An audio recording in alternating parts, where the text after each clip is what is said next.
conquête de la souveraineté passe avant tout par l'exploitation des ressources nationales au profit de nos populations.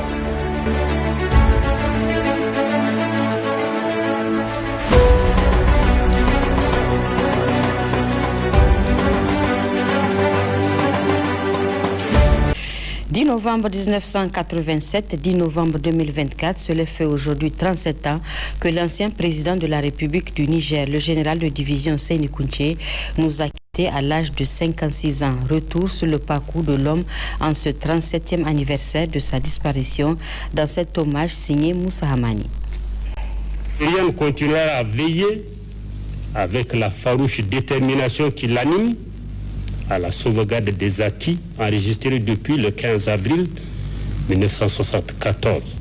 Cette voix unique et incomparable était celle de l'ancien président de la République du Niger, le général de division Seyni Kounché, de 1974 à 1987, soit 13 ans à la tête de l'État du Niger, où il a été rappelé à Dieu, précisément le 10 novembre 1987. Né le 1er juillet 1931 à Fandou, dans le département de Filengue, région de Tillabéri, Seyni Kounché fit ses études primaires à Filengue avant d'intégrer à l'âge de 13 ans l'école d'enfants de troupe de Kati au Mali, puis celle de Saint-Louis au Sénégal. Au cours de sa carrière militaire, Seyni Kounché a servi en Indochine et en Algérie et devint sergent en 1957. Après l'accession de son pays à l'indépendance le 3 août 1960, il intégra les forces armées nigériennes et promu lieutenant le 3 août 1961.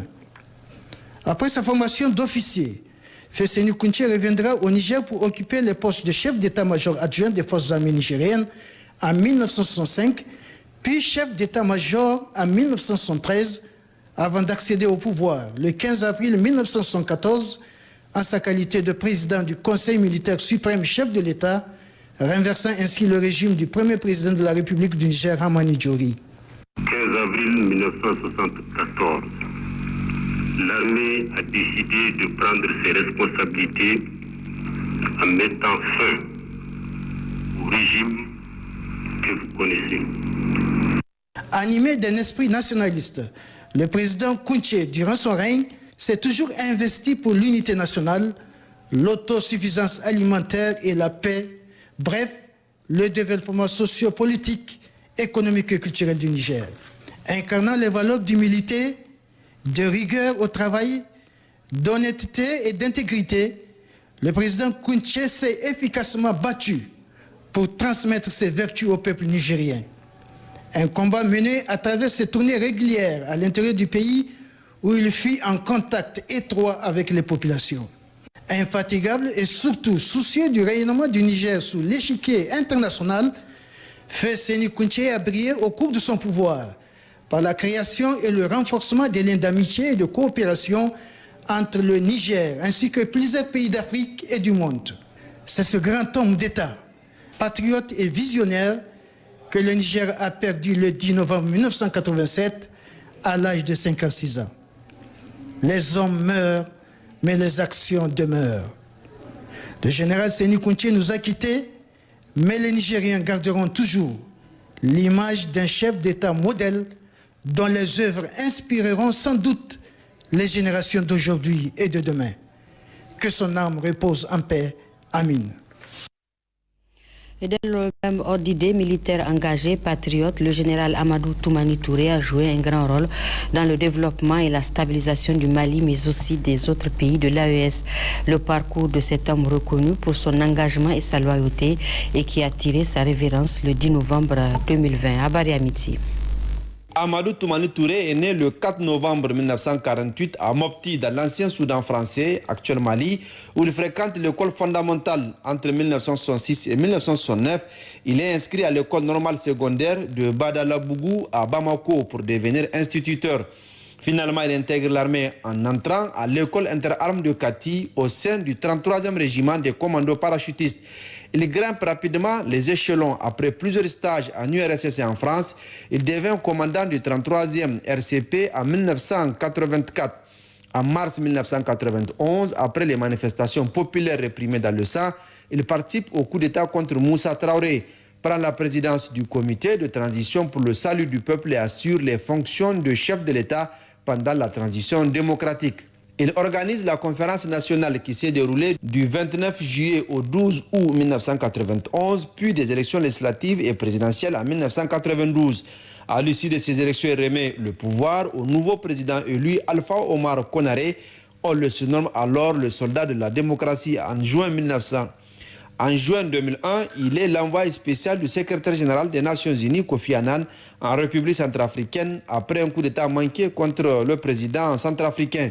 Le 1er septembre 2001, il demande et obtient sa mise en retraite anticipée de l'armée et décide de se lancer dans la vie politique en posant sa candidature pour l'élection présidentielle de 2002.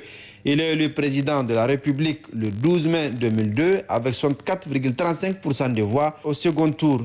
Sa présidence est assez atypique. Il n'appartient à aucun parti politique et son gouvernement regroupe tous les partis du pays. Soutenu par de nombreux partis politiques, dont 14 sont rassemblés à l'initiative de l'Alliance pour la démocratie au Mali, Parti africain pour la solidarité et la justice, ADEMA, et de l'Union pour la République et la démocratie, au sein de l'Alliance pour la démocratie et le progrès, ADP, mais également par le mouvement citoyen et plusieurs associations. Le président sortant a axé sa campagne sur son bilan qu'il qualifie de positif, sur son rôle de gouvernance basé sur le consensus et sur un programme pour le développement économique et social autour de 9 priorités. Le renouveau de l'action publique en matière de la démocratie, de la gouvernance, une de plus forte croissance économique avec à la clé un taux de croissance d'au moins 7% l'an. Le développement du secteur privé, celui des ressources humaines, l'emploi des jeunes, une des plus grandes implications des femmes dans le développement, le soutien aux initiatives culturelles, au sport, la participation des Maliens de l'extérieur au développement du pays et l'institution d'une diplomatie plus agressive. Lors d'un meeting à Koulikoro, il a annoncé un programme d'embauche de 50 000 jeunes dans la fonction publique. Amadou Toumani Touré a été réélu président de la République du 29 avril 2007 dès le premier tour. Il a obtenu 11,20% de voix de vote. Dans la nuit du 21 au 22 mars 2012, un peu plus de 2 mois avant la fin de ce mandat, il est renversé par un coup d'État. Les soldats du Comité national pour le redressement de la démocratie et la restauration de l'État, dirigés par le capitaine Amadou Aya Sanogo, dénoncent la gestion du conflit du Nord Mali entre l'armée et la rébellion dans le cadre de la guerre du Mali. Ce coup d'État intervient dans un contexte où la prochaine élection présidentielle à laquelle le président Touré ne se présentait pas était prévue pour le 29 avril 2012. Élection couplée avec un référendum constitutionnel. Le 8 avril 2012, il annonce officiellement sa démission. Sa mort survenue dans la nuit du lundi 9 au mardi 10 novembre 2020 à l'âge de 72 ans. En Turquie, il s'était rendu pour des raisons de santé. Ces obsèques nationales ont lieu le 17 novembre 2020 en présence du président Bandao et du colonel Assimi Goïta ainsi que la présence de l'ancien président Alpha Omar Konaré. Voilà, au Burkina Faso, les forces de défense et de sécurité viennent de déjouer un nouveau complot contre l'État. Les instigateurs avaient promis la faramineuse somme de 5 milliards de francs CFA, mais les FDS vigilantes et loyales se sont joués des comploteurs qui se sont finalement fait piéger. Le récit avec nos confrères du Burkina Faso. C'est une affaire digne d'un film de fiction qui révèle une fois de plus jusqu'où de sinistres individus et leurs mentors sont prêts à aller pour assouvir leur soif de déstabilisation du pays afin de s'aimer le chaos pour de sombres intérêts. Il y a quelques jours de cela, un individu entre en contact avec des soldats et leur propose un marché juteux. Des actions de déstabilisation contre une très forte somme d'argent. Les éléments rendent compte immédiatement à leurs supérieurs, instruction leur est donnée de jouer le jeu. Marché conclu, assuré de la bonne marche de son funeste projet et convaincu de sa réussite, l'individu en question mobilise la somme promise et la remise effective se fait ce vendredi 8 novembre. Plusieurs grosses valises bourrées de billets de banque. Le montant total donne le tournis. 5 milliards de francs CFA. Au moment de la remise, l'individu au funeste dessein découvre qu'il est dans la nasse. Trop tard. L'argent est remis ici au trésor en attendant d'en savoir davantage sur son origine. Voilà la suite de cette édition, cérémonie de signature d'accords de paix entre les communautés du canton de Kourfey. Ces derniers illustrent l'engagement des autorités à promouvoir la réconciliation et à renforcer la stabilité dans la région de Tillabéri. C'est le président de la haute autorité à la consolidation de la paix qui a présidé la cérémonie en présence des autorités régionales. Abdoulaye Soumana. Les dates du vendredi 8 et samedi 9 novembre 2024 seront à jamais gravées en lettres d'or dans les annales du canton de Kourfey, c'est dans la région de Tillabéri. En effet, les communautés s'accordent à travers la signature des accords d'une paix définitive après une période d'incompréhension entre elles.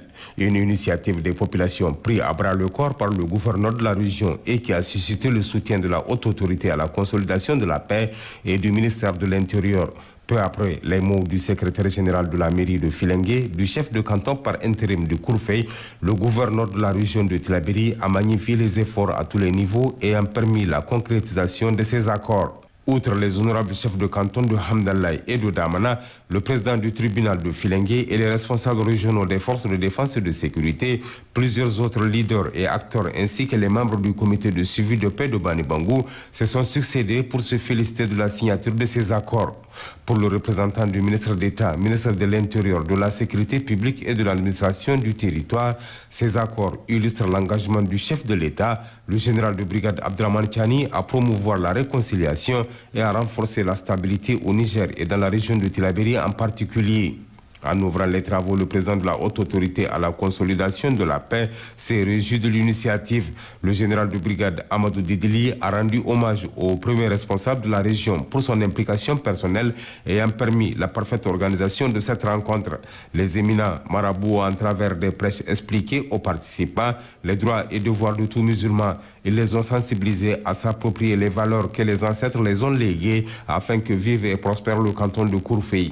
En clôturant les travaux, le président de la haute autorité à la consolidation de la paix a sensibilisé les acteurs à s'investir davantage pour le respect et la pérennisation des engagements pris de part et d'autre.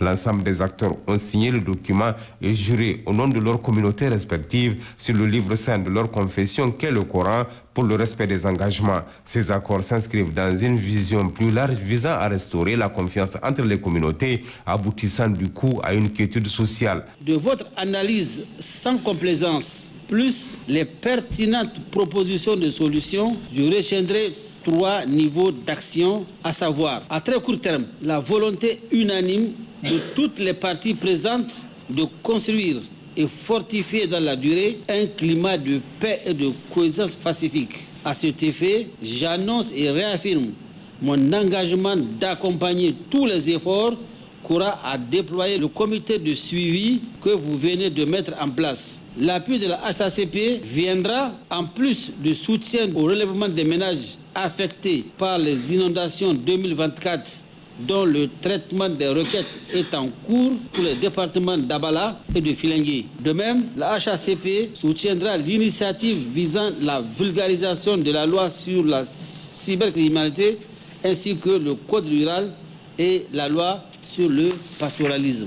À moyen terme, soutenir et accompagner la mise en œuvre intégrale de la feuille de route élaborée par le comité de suivi des recommandations de la rencontre de Filengue. Et enfin, à long terme, poursuivre et intensifier tout le plaidoyer requis pour la mise en œuvre des actions structures de développement durable et inclusif pour toutes les communautés de la zone. À noter par ailleurs qu'à l'issue de cette rencontre capitale, des comités de paix ont été mis en place pour veiller au respect strict de ces engagements qui, somme toute, favorisent la cohésion sociale, la quiétude et une paix durable dans cette zone de la région du fleuve. Le gouverneur de la région de Maradi était ce matin à la mosquée Jingilé pour assister à la Fatiha mensuelle organisée pour la paix et la cohésion. Plusieurs responsables étaient présents à cette rencontre religieuse. Gunga Gibrima et Nafi Al-Hajj. Il s'agit à travers ces invocations mensuelles pour les ulémas, les leaders coutumiers, les autorités administratives et la population de la région de Maradi de prier Allah le Tout-Puissant, de préserver la paix, la sécurité et la cohésion sociale. des prières qui ont permis de sauvegarder les acquis et éloigner notre pays de ses ennemis et toute autre forme de déstabilisation. L'honorable sultan du Katsina, Ambaskore Maremawa Ahmed Alizaki, a dans son allocution rappelé les bienfaits de cette prière avant de demander à Allah le Tout-Puissant pour qu'il exauce nos vœux le plus cher. En prenant la parole, le gouverneur de la région de Maradi, le contrôleur général de police Issoufou Maman, a remercié toutes les bonnes volontés, notamment les initiateurs de cet office religieux, les ulémas, les leaders coutumiers et toute la population de la région de Maradi pour leur abnégation, leur sens élevé du devoir et leur dévouement pour la cause nationale.